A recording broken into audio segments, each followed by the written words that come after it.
this journey we'll guide inside the ride where we fly. Virtual roads touch the sky. Join us here, don't be shy. Inside the ride, yeah, we hide. Welcome back. Another show, another week. It's Inside the Ride episodes. Matt, I have no idea what episode we're on. In fact, we should probably stop saying which episode this is. It's Inside the Ride by MyWhoosh. Matt, how are we doing? Yeah, doing really good, mate. Really good. Great to be back on here this week. We'll be a bit more relaxed, but let's have a bit of a laugh and a joke and look forward to the end of the year in review. What went well, what went bad, what we're looking forward to. And yeah, so to engage a bit with the community and get a bit of feedback from them, I think, for the new year. Yeah, that's right. The last show of 2024. That's why I've sort of wore this. I don't know if you see this. This is the shirt we got from, or I got from the Worlds. And obviously it says 2024. So I guess this is going to be classed as retro as of next week. Yeah, it's going to be. And then you have to get the new shirts ready for 2025. Yeah, well, I think that's a good lead into what today's show, I guess. So we're going to have a little bit of a review, I think, of 2024, and it'd be good, Matt, to dig into sort of your favourite moments, not just what we did at MyWhoosh in 2024, and then there's been a lot of chat in community about what's coming in 2025, particularly as you dropped a few bombshells last week with some SRC changes. So it'd be good to have a chat about those. We can have a speculate on the Worlds as well, because we've started to have some of those internal chats of what might happen for the Worlds and so on, but I think first of all, Matt, I just want to know a bit more about your highlights of 2024. For, whether it be MyWhoosh or not, and some of the things that happened here. What happened with you in 2024? Should I say? Yeah, it's an interesting question. It's probably been the biggest year of my life, and I'm 48. I've had plenty of them at this point in time. But I'd relocated the year before, but this year the whole family's been over. Yeah. Really settled into the Abu Dhabi life and working here, full time and not being remote, because I've been around for quite a few years. Getting you guys all on board the team, and I say the guys, but we've got Lisa in there as well, and Shanae and Bart and Phil and Zach and everybody, and my normal team here internally with one of the guys called Ahmed, who really holds everything together for us, as you know. All coming together as a team. It's been great. MyWhoosh highlights, there's just so many that we could certainly go through. But none of them, to me, come closer than the last 35 seconds of the Women's World Championships. And it's a little selfish for me. I put together a point system and a course and all these things that I literally wrote on a piece of paper 12 months earlier. And, I don't know whether I just bluffed my way into everybody that this should work. And the team just, the team as our team does here, they believe in the direction we go, and off they go their merry way, and they build all this stuff for me. And a couple of weeks before the World Championships, we had the semi-final, and it worked, but it didn't maybe work as well as I would have liked it to have worked. It was, because I think the riders were riding for a top 20, not for a win. I don't think they really cared whether they won or lost. And come that night, the battle between Gabriela Guerra and Kate McCarthy, and literally the last second of crossing the line deemed the world champion, just made all of the work, all of the 35 years of riding my bike round and round in circles. It made the whole thing worthwhile. For the 10 minutes after that, I can't remember being that excited. The men's race was great too, but Jason really deserved to win. I love, Lionel is an absolute legend, one of the nicest blokes and helpful. Not that Jason's not, but he always touches base with me, sees how I'm going just personally and professionally. And I was loving watching Lionel race and that in the men's event. But Jason deserved to win that by far. He was the strongest rider markedly in that event. But those two ladies, they were equal, and there was nothing in it. And I didn't care which way it went. They've both been great supporters of MyWhoosh and SRC, and they've been back since. And the funny thing is I think it was this weekend in SRC, there was literally 0.002 of a second or something between them again. So there's 900th of a second it was. Was it? Yeah. Unbelievable racing this weekend. Yeah, and there was some chat I saw, because we've still got a group chat going with all the athletes from the World Championships, and I think Gabby's like, how slow was the server all the way to the USA? And I think someone wrote back and said, hang on, Kate's had to go all the way to New Zealand. So, it's gone on since then. So definite highlight was the women's race from a MyWhoosh perspective from an event. But outside of that, it's just you sit back and you've seen it too. So like I think you've been around since March, April. Beginning of the year, the business was somewhere, but it wasn't anywhere. And I don't mean that in a negative way. The game was good. We didn't maybe have the impact in the marketplace or the community that we have today. And to see how far we've come, and we're talking hundreds and hundreds of % increase in daily users and you know, features and functions in the game and stability. And I would challenge any business that any of our listeners or that certainly I've ever worked for to develop what we have in that last 12 months and deliver a world championship in a live environment and not have any failures. So, you know, there's so many things to pick out of that. So that's probably where I'm at. I rode last weekend. I went and did Jebel Jace. So that was a highlight. I've done Jebel Hafet and Jebel Jace now. So we're all sorted for the future. Yeah, it's funny. I sent you a message because I saw your pictures, and actually that climb going through those mountains there from the pictures that you sent Luke's Epic, and I messaged you right, and I said, I really want to do that, and your response was, no, you don't. You don't. So here's a funny story to go with it, and I know we've got other things to talk about today, but obviously it's in the game, right? And I've ridden it in the game in SRC and that sort of stuff, and I think it's about 16 kilometres. I don't know exactly, don't quote me on it. And so I get down there and I measure out where I'll start, and I thought I'll warm up 15k or 20k before I get there, and then I'll just cruise up this climb. I get to 15 kilometres and I look up and I'm like, I'm not even halfway here. So it turns out that the game is not the full mountain, because most people don't ride the full. Most people don't ride the full mountain. There's actually a checkpoint on the mountain. So the game goes to the checkpoint. It doesn't go for the other 7 kilometres that I kept climbing after that took me a couple of hours. And to put it in perspective on Strava, I really put a big effort in, and I was 47 minutes slower than Tadej. 47? Yeah. So well, he'd have still been sat in the cafe waiting, I'm sure. He should be worried for this season, I reckon. Mind you, I was on a V3 RS Colnago, so I think the big difference is if I get a V4 or one of these Y1 RSs, I think that he'll definitely be under threat, because as we know, it is all about the bike. Well, obviously, it's all about the bike, and I'm sure Mrs. Smithson would take that as an argument for you to buy a new bike at some point. That's exactly the same arguments that I put in on a weekly basis for sure. But that's interesting. So I wonder, because the UAE tour is going to be February. So I wonder if I've not seen the route for that yet, but I'm wondering whether that's going to be in there. Yeah, I'm not sure. They usually do Hafet, and I'm not sure where they're going up there. I'll have to have a look, because it'd be a really cool place to go and watch from as well. You have to get down next time you're over. But what about you, Si? Like you've been around probably the eSports side of cycling and these platforms probably longer than I have, right? I've ridden them, but you've been more involved in this community side and things like that. And obviously, pre-joining us, what have you seen? What have you enjoyed? How have you found MyWhoosh and what we're doing and where we're going?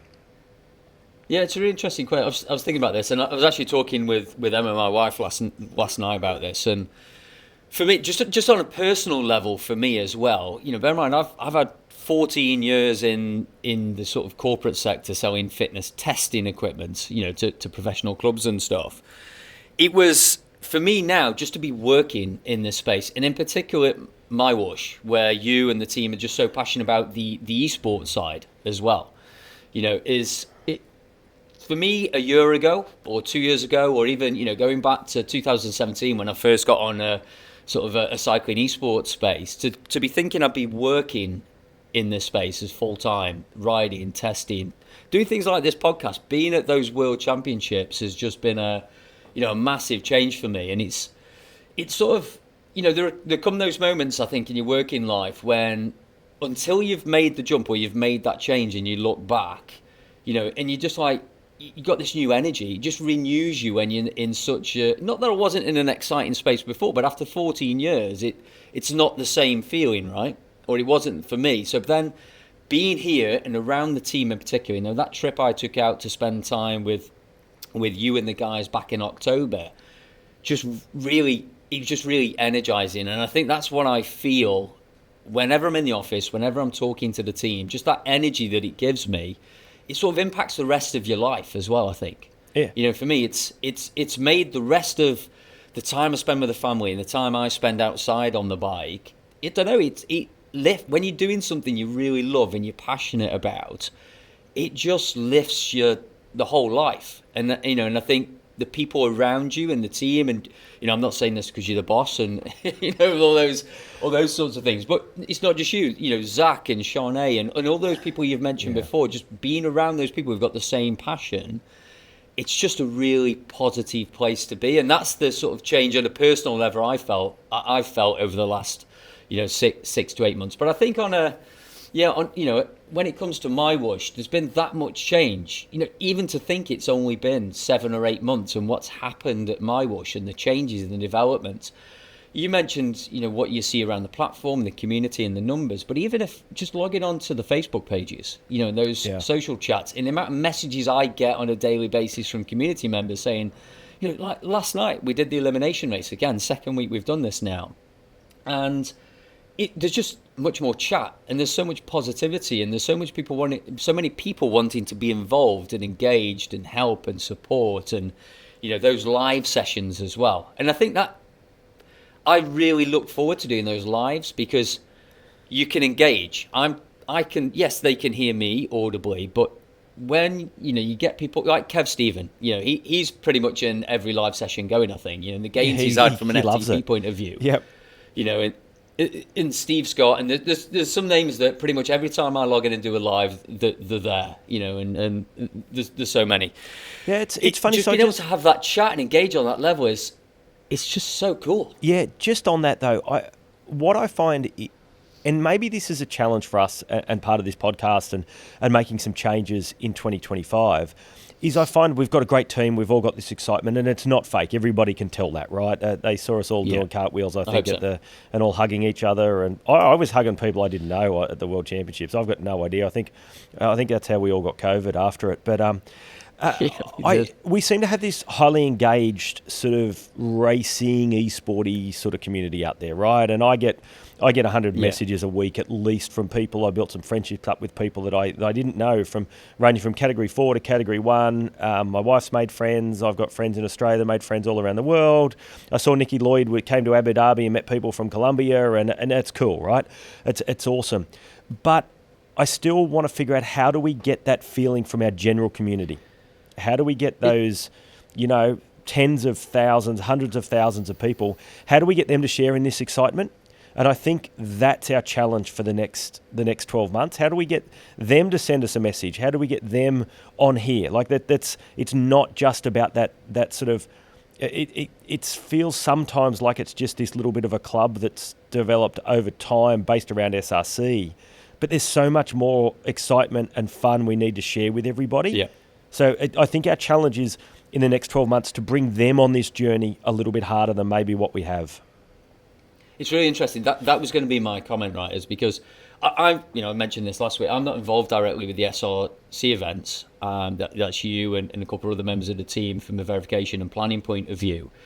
But I think historically, not to pigeonhole MyWhoosh, now I'm here and such, but it has been very focused on this SRC. This great elite event. Even further down the categories, it still has this elite feeling around it in that racing community. But I do think, and maybe this is because I'm doing these sessions on a weekly basis from a live point of view, and I'm trying to get in some of the other sessions as well. You mentioned Nikki Lloyd. I know Nikki Lloyd has been on the last week or two with a lady called Lisa Hopkins, who's fairly new to the platform, not racing, but she's just doing the workouts. Yep. And she's exploring the new worlds. And she's been on other platforms for a long, long time. And there are other members that we're seeing do that as well. Kev, again, not a racer. So we are getting these individuals who are building up this sort of community on the training side. But I think that's also part of the challenge setting next year as well. Because, of course, there's going to be challenges. We already mentioned last week, and I know we're going to revisit today, these changes with SRC. And, and again, we'll go to that in a bit more detail. But it's going to be my job and Ahmed's job and the other members of the events team to put in other events or other challenges which are not necessarily competitive but just fun. Yeah. And you look forward just to achieving these challenges, and I think that's what the MyWhoosh 300, which is going to kick off tomorrow, essentially, because we record this on a Tuesday, so I know this is probably going to go out Thursday, Friday, but it's happening right now, essentially. That again, you don't have to be a racer, you don't have to be an elite, you don't have to be pushing out 3 watts a kilo for FTP and above. That's for anybody, and it's achievable. And I think that's what we've really challenged ourselves to look at in the next year. And and again, that's part of the community is what would you like to see? Part of that. And I think when season pass comes through next time, which will be season 2, I hope that the public and our community see those challenges, which are not necessarily racing based, but more, hey, let's just fun. Let's go and do this together. And you mentioned the community, and I know this guy I'm going to mention now is an elite rider, but Lionel Vujason, he messaged me. You've already mentioned it. He messaged me on, what day is it even today? Tuesday today. He messaged me on the weekend, say, hey, Syed, I really want to give something back to the community. I've got an endurance ride to do. I've got a 3-hour ride that I want to do at some point between Christmas and New Year. Can I do it live with the community, the non-racers? How do I do that? So we're trying to find a way, not sure what date it's going to be, but it'll be sometime between the 25th and maybe the 2nd of January, where we just get on and have a 3-hour ride. We're going to put the rubber banding on. So again, it doesn't matter if you're me or Line or whoever, and we're just going to get on, have a chat. You don't have to do the full 3 hours. If you want to do 40 minutes, 45 minutes, but again, we've got elite riders, we've got community members who want to come and do this stuff. I think is really great. Yep, I agree, and I think that's certainly an area that we'll focus on, that general community, and open up, I think, our communication channels and lines to everyone. I think we've gone through a phase of, we were getting good numbers because people were trying the platform, coming on, having a look around, that type of stuff. But we seem to be very, very stable now with the same people coming back from the reports that I see and engaging and writing on the platform. So I think that's a challenge on us to start to engage better with them. I was actually going to ask you offline, but I'll ask you online. I think I might jump on and try doing some lives in the morning. I might try a 10:30 here session in early Jan and do it maybe 3 or 4 times a week. See how I go and get a bit of maybe that Australian audience and the early morning European and UK people. Make it a bit easier. I don't think we'll go too difficult out there, but might try some things like that and, just see where the platform takes us. We've got Season Pass 2 coming. That should be in the first couple of weeks of Jan. And it'll be linked to a new world, which, look, let's be honest, I dropped it out last week. It's Japan. And again, I'll let anyone in on another secret. There's some really cool names of the worlds and the routes. And do I need to let people know why you've just said that, Matt? Because I've done them. A call went out this morning from the art team and from Rod, who I didn't mention earlier, but we'll talk about Rod in a minute, who's relocating from Australia to continue to work on the physics and all the great things in the game. Word went out from Rod, well, I need some names. I'm the physics maths guy here. Can someone help me? So Matt jumped on. I put the names down with the help of AI-generated content. Let's leave it like that. But what I'm getting really good at is knowing how to ask it questions now. So, got you. I was saying, what is cool and fun in Tokyo that is related to cycling, etc., and movies, and so we get, I think we've got Tokyo Drift as one of the circuits. So that was mine though. I'm taking. You're taking that one. I did put that down okay. for the I can't say, but the loop section we got, that isn't a velodrome, by the way, when you see it on a map. But there is like a loop that looks like a track. I'm not sure if you've seen that. Yeah. Maybe I'm giving too much away. Yeah, maybe. But I typed in the climb, and so I think I've got the Japanese word for hilly place or something. I have literally gone all out. Rod and the team don't know that it took about 10 or 15 minutes to come up with all of these. I think they think I've been working on it for months. I'm not sure any of them have been accepted. I'm just saying, hey, these are the ones that I've thrown out there this morning, and everyone thinks I'm really, really quite clever. But a bit of fun like that. So yeah, Japan will come out. It looks really good. I've actually not seen the artwork. Would you believe? I've ridden the routes as plain routes, but I haven't seen the artwork, and I've deliberately done it because I want to be surprised when we get out there, because I know the amount of work and effort that team gets to. is awesome. So, yeah, that's coming. And then, yeah, from this podcast, I'm going into the 2025 planning afternoon for all the new releases, all the things that we need to tick off, complete, whether they're new features, functionalities, fixes that the community are asking for, things that Matt wants in the game. So I'll argue those pretty hard. And then we'll start to really get that roadmap. A lot of it's already done, of course, but we're really, chunking it down into timeframes and release dates and some stuff like that. So it's never ending. It's never ending what's happening here, and there's some cool stuff. And I was talking to the head of engineering before I came down here, Tanvir, and I made a joke. I said, "Oh, look, I think everyone's sick of me and Si. We did this last week. What are you doing? You want to come down?" And I actually thought that he'd just go, "Oh, no, I don't. Yeah, it's not what I'm interested in." And he said, "I'd love to come on. Can I come on?" And I'm like, "Yeah, let's do this properly in a few weeks," because I always argue with these guys that our audience is old men like me that know nothing about technology, right? Now, I know that's not true, but it helps my argument most of the time. And his argument is our audience are not as, they're not dumb like you are, basically, is the words as I get thrown back at me. And he's like, I want to come on and I want to explain about why the game does certain things with FPS.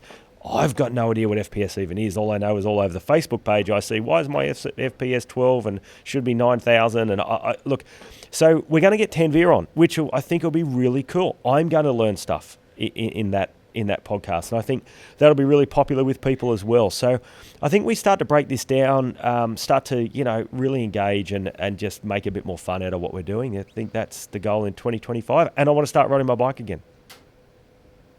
Well, I mean, you've ridden that climb recently, so you can't be doing nothing, if that's the correct English to say. But yeah, just coming on to that, I think that'd be great if we can access on the podcast people like Tanvir more on that technical side, because and I think putting a sort of a face to what's happening at the back and a voice is probably a good thing to do as well, because him and his team are really driven technically. What's happened as well. We have these, we're cyclists, we're excitable bunch. In your team, and we have these crazy ideas, but these are the guys who have to actually take these sort of really raw ideas and make them a reality in a technical space that neither you or I are ever going to understand. No, I know, and it's so funny, right? Because I don't battle with them, but you can understand, it's the old sort of, in normal business, it's that sales and marketing against each other, where here it's like what the community or what I think the game needs, or we think the game needs, versus, what they can build and do really well, but they're also ideas from that gaming perspective and things.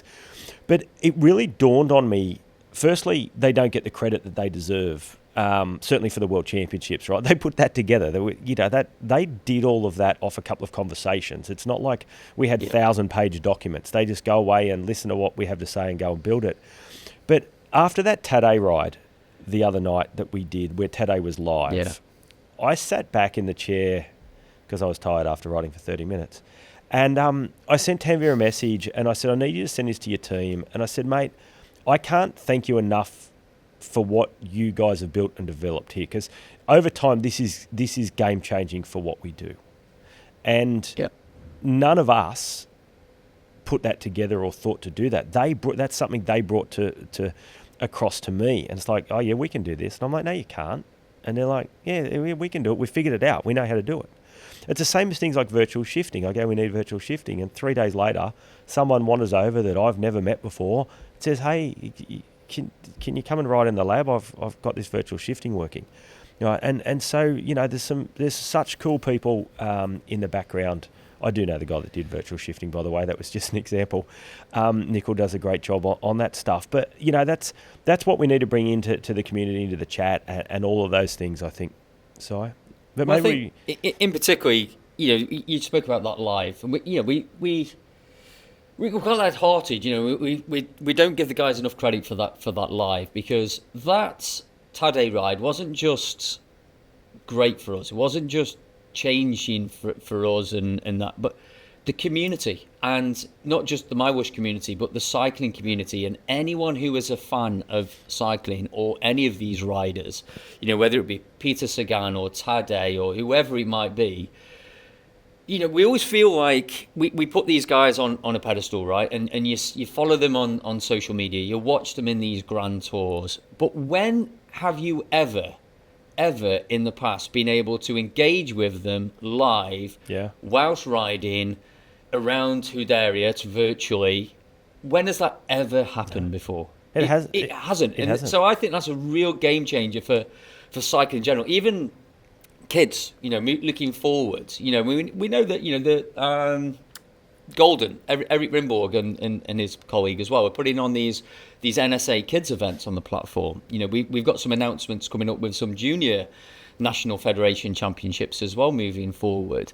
But for me, if I was a young guy again, at 12, 13, 14, 15, 16, where I might be, and to be able to see my hero on screen and ride with them and write something in the chat and they use my name and respond back would be so inspiring. Yep. I'd want to ride the bike every day. So I think that is just a game changer for cycling potentially, because it's an opportunity for those elites and those pros who you don't. It's not easy as a 12-year-old or a 16-year-old or a 43-year-old to go to France and get to the riders' enclosure to engage with these guys. So being able to do it online, just for me, that's one of the biggest game changers of the year. Yeah, I agree totally. We've just got to now figure out how we use the power. And how we use that really well for the community and get the right people on and separate it out of the live coaching, but just have it as those coffee style rides. So that's something on my list that we really need to work on early in the new year when we're all back and all guns blazing. But while we're on here, should we touch on where we've actually got to with this SRC side? I know there's been a lot of... Before we do that, obviously we did say we were going to have a look at the results each week in a different category. So we did Cat 4 last week. So I just want to give, you already mentioned, right, the elite. I do want to mention elite women. You already mentioned it already, but those two, if you want to watch some racing and some battles over the next couple of weeks, and you've got, if you're not racing yourself on a Sunday, just get up early and watch the women's racing, because these two, and there's others involved as well, but those two women at the minute are phenomenal in the battles, and it's going to get more exciting because Gabriella was going out and chasing those segments as well and pushing it was heritage climb, and she was pushing, trying to break every single climb, and I'm just looking forward, and we'll talk about these changes in a second, but looking at the changes you and the SRC team are making, it's only going to make it even more exciting, I think, moving forward. But let me just jump to Category 3 women a second. Just before we do, while we're talking about the Kate and the Gabriella, I suppose, battle that's become. It's become the the biggest part in eSports. It's the biggest battle in eSports at the moment, right? Because Jason's just killing everyone in the men's side of things. Is those two ladies have raced in live on stage here? Nothing in it. I think Gabriella was in Germany on a borrowed trainer. Kate was on a Justo. They were racing there. Kate bought a new trainer. I think she bought a kicker or something recently, so she's gone through that.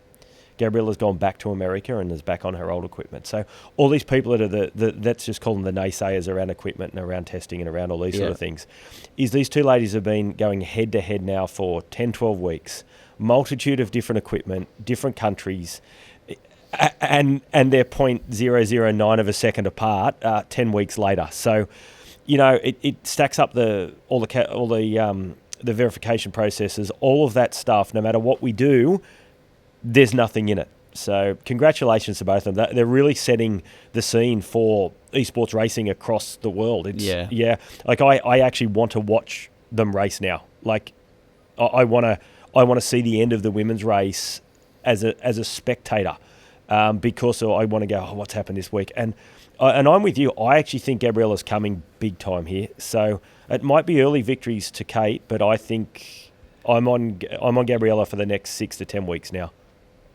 Yeah, I think she's learning, she's testing, she's back home as well with the support of Nathan and a family there as well, who's also racing. I've noticed SRC that. It's going to get more heated, and for me, it's just the exciting race of the whole week now. That's the only one I'm tuning in for. And, the others are exciting, but I'm generally going to try and get racing with those as well. So, it's going to be one to watch, and like I say, setting the bar quite high and just setting the scene, and it's just exciting. It's just exciting to watch as well. But let's just come back to Category 3. So Gemma Daniels took the victory in the women's side. Alina Francesco was second. And Angel Yadlock was third. I think I know Angel was part of the testing team. Yeah, right? yeah, Angel's from around here. Is that the right Angel? Yeah, it is. I chat to her a little bit. She's part of the UAE cycling community, and I believe that she had an increase in her FTP by like 11 watts or something on that race on the weekend. Wow. So all of her racing is paying off, and she's always up there and going really well. So congratulations on the improvement. But yeah, that looked a pretty solid race for them. That's a hard circuit to have that climb in the middle like that. Yeah, you know my opinion on a lot of those routes, and I only like the ones that go downhill. Yeah. But but I was sad because I missed the men's race this week, and I was hoping to do it, but you get dragged around the shops at this time of the year in the UK. The men's category 3, Patrick Karlstrom took the win there. Paulo Kirchner, a regular of SRC, was second, and then Stan van Welgem, I want to say, was third, a Belgian rider there as well. So there's quite a few Belgians we're seeing across the whole category. It seems to be they're avoiding the Belgium winter roads and getting indoors and riding MyWhoosh. Yeah, no, look, Cat 3 men is a really, really difficult one at the moment. It's really difficult to categorise, and it's got really, really, really difficult. And Paulo Kirchen has been up and down and in all sorts of categories over the last 12 or 18 months. And, you know, it shows, again, why we're going to make these changes to SRC, because that's just got super hard now in that category. So, well done to everybody that's got a great result. And, yeah, I'll be out there in Cat 6 in January. Talking about exciting racing as well. I don't know if you saw it because I know you were busy, but the Echelon Racing League, the second race of Echelon Racing League was this weekend as well. So, again, the elite men. I was part of the choosing the courses for those. So I chose courses where I thought a few people might get in a bunch towards the finish, you know, but there was opportunities all over the course, if you like. And that came down to a 2-up sprint with Hayden, and I know you're a fan of Hayden, and Thomas Thrall. And Thomas rolled him on the line. But there was, again, 10th of a second in it. Yep. Would you believe I'm sitting at home by myself and I'm flicking through Facebook and I saw someone had the link live. I'm not even sure who it was. And I thought, I'll see what's going on. Like, I turned on as they were heading up the climb, 10, 12 kilometres from the finish, and Hayden and Thomas were in front. And I think the group with Zach and Neil, I think, was behind. I'm not sure who else was with them. Yeah. And they were attacking each other. And I'm like, I actually sent a message to the group chat. Is this real? How's Thomas hanging on here? I think is what I said. And they're attacking each other. And then Thomas goes whack over the top. And then Hayden had to dig in, get back on. And, it was super close. Nothing in it at the end. And so there'll be a battle between those two now. Yeah, it's going to be interesting. Obviously, that's points at the finish line as well. So I think they're going to be tied on points. But I'm not sure where Thomas Thrall finished in the race one, but it's going to be super close across all the riders actually. And their third race actually is this Sunday, so that happens in between Christmas and New Year as well. And I rode the course yesterday, and we are in the Culture Ride, two in laps? Lula. Yeah. 2 laps, so 34k. Yeah. But it's the first time I've ridden it with thinking, how's this going to be from a racing point of view? And you've got these 7 kickers, which are all 200 to 300 meters apiece, and you're going to really attack those hard. But I'm hoping, Matt, because I am racing, there's going to be opportunity for a rider like me. I can't climb for 3 minutes and stick with these guys. Definitely not the elites anyway. I'll give you a tip. But I think I could get over 200 meters. Yeah, and look, I can't comment on this with the new dynamics and physics that Rod's brought into the game earlier in the year. But when I actually designed that course, I was still doing those back in the day when we did that a little loop, and they're actually designed so that you can, on the old physics, you would come over the top and run down into it, and then about 130 metres before the top is where you would lose momentum, and it was a real slog to get over them. So I'm not sure how they'll look with the new physics, because the deceleration and acceleration rates are very, very different from back then. Yes. So, my advice is, go out hard, not too hard, just sit on 60k an hour, mate, and no one will be able to go with you.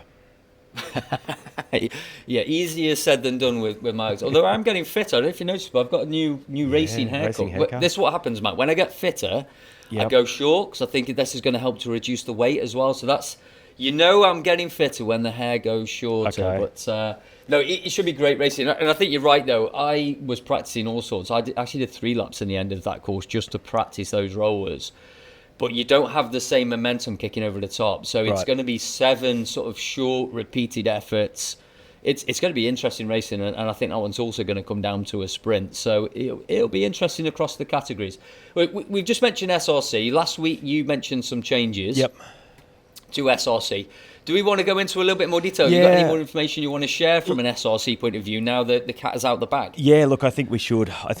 So, taking it from the top, I suppose, is the easiest way to do this, and we'll have again more formal communication out through our PR and marketing teams in the next few days, and we'll probably email direct to our SRC riders so that they're a bit clearer on it.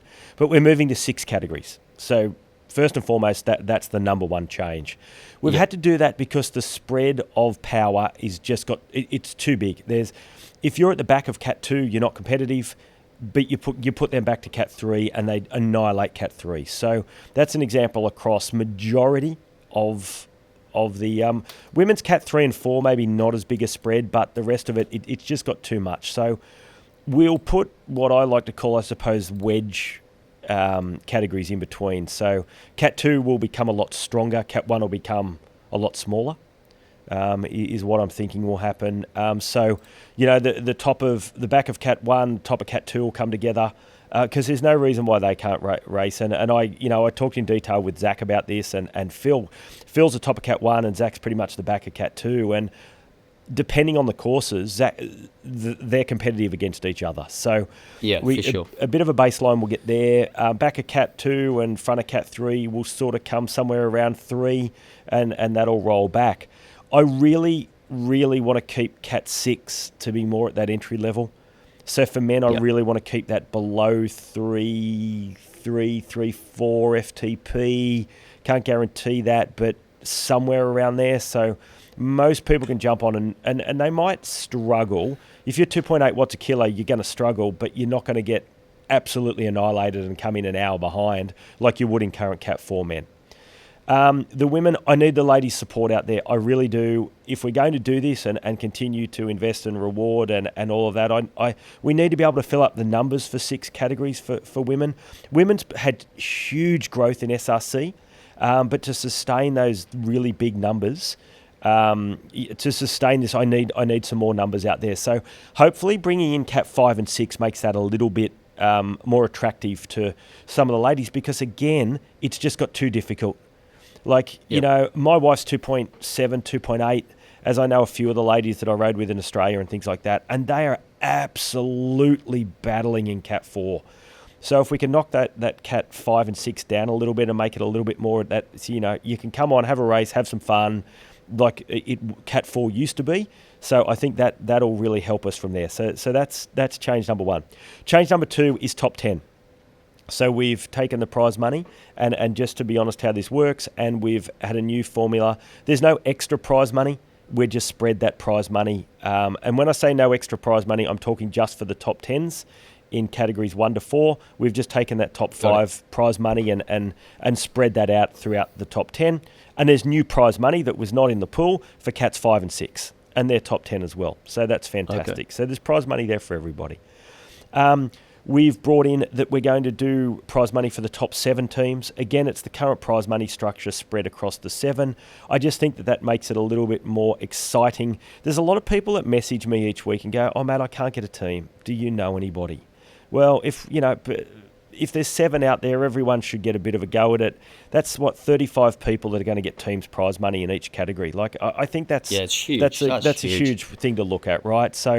So I think that there's a bit more there, and it might become like Formula One. There's that midfield battle goes on. It may not be the top team, but you can jump in a team that might run 4th or 5th and be rewarded for it. There is prize money for each segment, so sprint segment and KOM segment. I believe that we'll put in 5 each week, and there's new prize money. So this is in addition to prize money we have today. So we add that in. Each category will have just a set amount for winning a segment or a sprint segment or a KOM, and then there will be another prize for the winner of the sprint and the KOM type scenario for that week. Added together. So that's new prize money as well we've got there. So expanding all of that out, that's a big thing. Third big change is that the ladies will do the same courses and distances as the men. from January. So everyone will race on the same course. Different times still, but it's, it doesn't make a lot of sense with the numbers and the amount of work involved in running, these two different things. We actually get a lot of calls from the ladies saying, can we do the same? I've had messages from some of the ladies, can I race with the men as well? Yep. So we'll bring that out, make it a little bit longer, make it a little bit harder. I think the top level will really, really enjoy it. I think their training might have to change a little bit. Now it's probably going to be that 7, 8, 9 kilometres longer. Some more changes. We're not set to that exact 45 kilometres anymore. So we're going to bring in some... I want a flatter route, a medium route, a solid route, and a hilly mountainous route each month. So give everyone a bit more of a chance. So, our easier routes have been Belgium and things like that. So we're going to knock that down a little bit and have an easier one for those. And I think the first one, we got a new Alula route that the boys have put together, which looks nice. 450 metres. I think the hardest part's Aquarium climb, and then you'll go through that horrible Liwa Desert climb. I hate that, by the way, and it's never categorised. And then I think you head round into the rollers in Bahrain. So that it's you're not having to climb for 40 minutes by yourself. So they're sort of the key changes. I'm very open to, if it doesn't work, we'll change it again. But I think the community's been crying out for this. I think we want to be accessible for everybody. And by bringing in that categories, prize money right the way down, increasing the prize pool. And the prize pool, I really don't know the conversion difference, but it's about an extra 150,000 dirhams, which off the top of my head is about an extra $30,000 a month or something like that. Don't quote me on it, but it's somewhere around 150,000 dirhams, the increase in the prize pools, by bringing these things in. Oh, that's phenomenal. It's great support by MyWhoosh. I think, all of the same verification, all those things all exist out there. That doesn't change. It's just we try to make it a bit more accessible. Like, I don't race anymore because I get, literally, mate, I get annihilated. Like, I nearly vomited before we got to Tel Marib, and I was 9 minutes down on the leaders in Cat 4. And you know what? Even though I'm lucky enough to be in this role, I don't want to come back and do that. It's not about the money for me. I love the money, don't get me wrong, but it's not about that. I want to go out and measure myself against other people and race hard and all that. But when I'm 9 minutes down and I'm dying, it's not fun, right? Yeah, it doesn't become that nice competitive side that you want, right? You're just slogging yourself. Yeah, I'm happy to hurt myself to finish in the second group, don't get me wrong, and finish 16th, but not 39th, 19 minutes down in Cat 4. Yeah. What's in it for me? There's nothing in it for me at that point. So what happens for me and plenty of other, slightly overweight middle-aged men, we don't come back. So, let's cater for that. And from the ladies' point of view, it's just the amount of... It's like the power is where the ladies start to struggle, I've noticed. So what I've tried to do with the ladies and why the 5 and 6, because I actually contemplated not doing it for the ladies, but then I had a look at some of the races, and where they're getting beaten, it's very different to the men. It's the power on the small climbs. Yes. So what's happening, and it seems to be a little bit of an age-driven thing a little bit more than anything else, is some of the younger ladies in Cats 3 and 4, they hit these little risers and they power away from our, let's call it ladies, we won't say middle-aged like I can for the men, let's say the ladies over 35 or 40 that are racing, they get gap there and they're super strong, but they can't get back to the younger ones. So hopefully opening up the 5 and 6 for them allows, because the watts per kilo is not going to be huge difference between the 4 and 5 and 6 women. Yep. It's going to be that power for 30 seconds, 1 minute, 2 minutes. And you take Ella Vink and Natalia, and just because I know them, and they just ride away from people like Bridget that race and all that. So that'll balance itself out a bit there and give people, it's just awful when you get dropped, you can't do anything about it. So let's be competitive and have some fun. So we'll get that all out there. And see how it goes in the next little while. I think all those changes for me they're just an evolution, right? Yeah. And as the community's grown, as the platform's grown, as we've learned as well with what works and how to get, how to make everything suitable for more riders and a broader community, I think is really key. And you're right, I've got community members messaged me saying, "Well, I really want to get involved with SRC, but the barrier is just too high for me right now. It'll be a challenge to get rounds, and I want to have a fun experience." So I think bringing in those segments, bringing in some differentiation in the routes will all contribute to that. So I think it's great. And that, like I say, that additional investment I think is really, really cool. So it'd be good to see that. But I think I think it's testament to the dynamics as well. Just watching some of the other racing that's taking place on the platform, because we're seeing more and more races, not just with Echelon, but with the elimination races, with the Polish, the Colombian leagues, the NSA level league that's taking place. That racing's getting really competitive because the dynamics are in a really great spot now. And I saw I hope he doesn't mind me saying this, but there was Chris Fenker sent me a message that he'd seen in one of the Echelon groups, for example, of a long-time user of another platform who said, "Hey, I was afraid to come over and try MyWhoosh, but now I've tried it. I can see there's some awesome racing to be had here. It's different, it's new, it's closer to what I'd experience IRL, and I'm really loving it." Because he's come over to race this Echelon Racing League, and I did notice his name was down on SRC for the first time this weekend as well. So we're starting to get people come through, and I think that's testament. You mentioned Rod there. I think that's testament to a lot of the work Rod's done on those dynamics, because again, just looking at that course this weekend for Echelon, if you know the dynamics, and you the platform and play the game as such, you can get a long way in these races. Definitely. But we talk about these other racing things, and I shouldn't say this, I'll get in trouble, I'm sure, but I was flicking through the results the other day because I wanted to see the SRC results, because I missed a bit of it on the weekend, and I came across the Polish league, and I thought, this will be good. I'll have a look at this, see how far Michael Kamiński beat his three mates by, because this is what used to happen, right?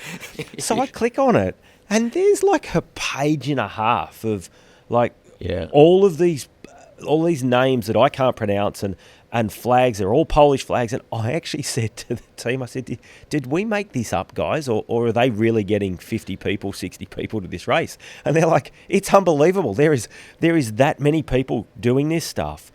And so you blink and you miss it is sort of what I'm trying to say. I thought we'd made this up. I really did. Let me tell you something else, right? This is really true. The message is in front of me now on my phone. It's Christmas Eve today. I'm in the UK. We love Christmas in the UK, right?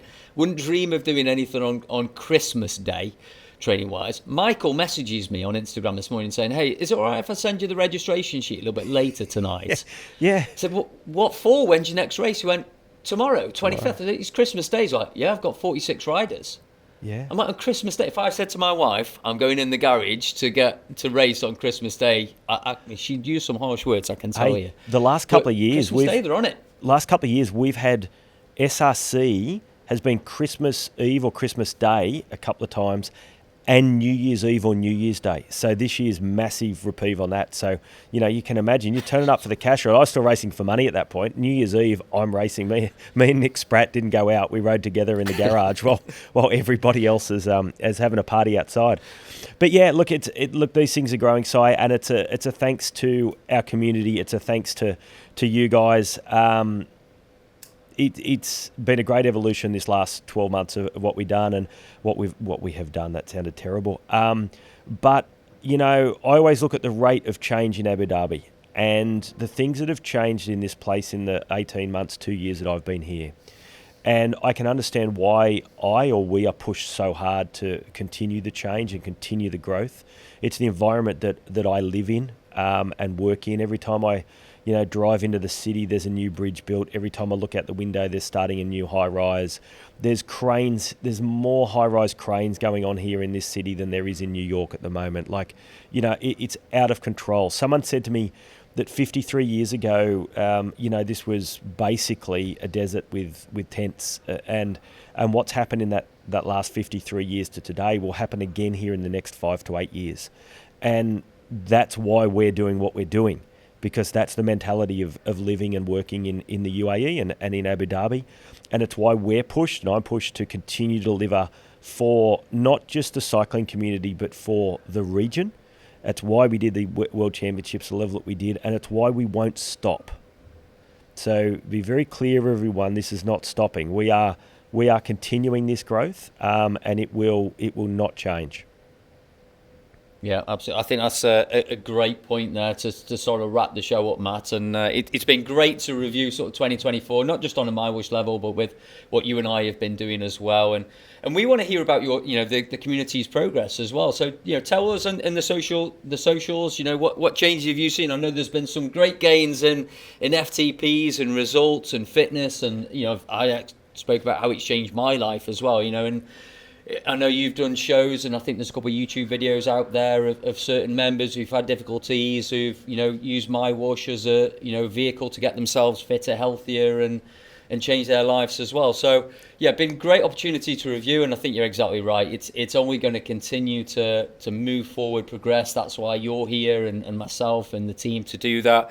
I will say just before we wrap up, next week we've got Zach Neer on the show again, and we're going to talk a little bit more about training and what's happening from a workout point of view on MyWhoosh, and we've got a few specific topics I think that the community wants some answers to, and we'll share a bit more about that on the socials as well.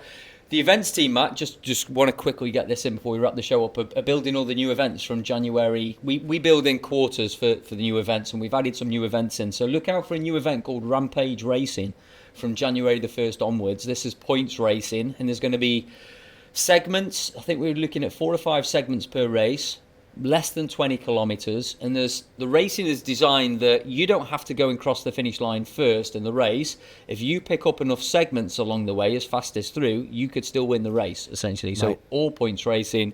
Stop stealing great format. It's going to happen multiple times a day, every day, that one. So look out for that. Rampage Racing, just something new to look for in 2025. Stop taking credit on Rampage Racing. That's my tune-up Tuesday from 2 years ago, buddy, rebadged.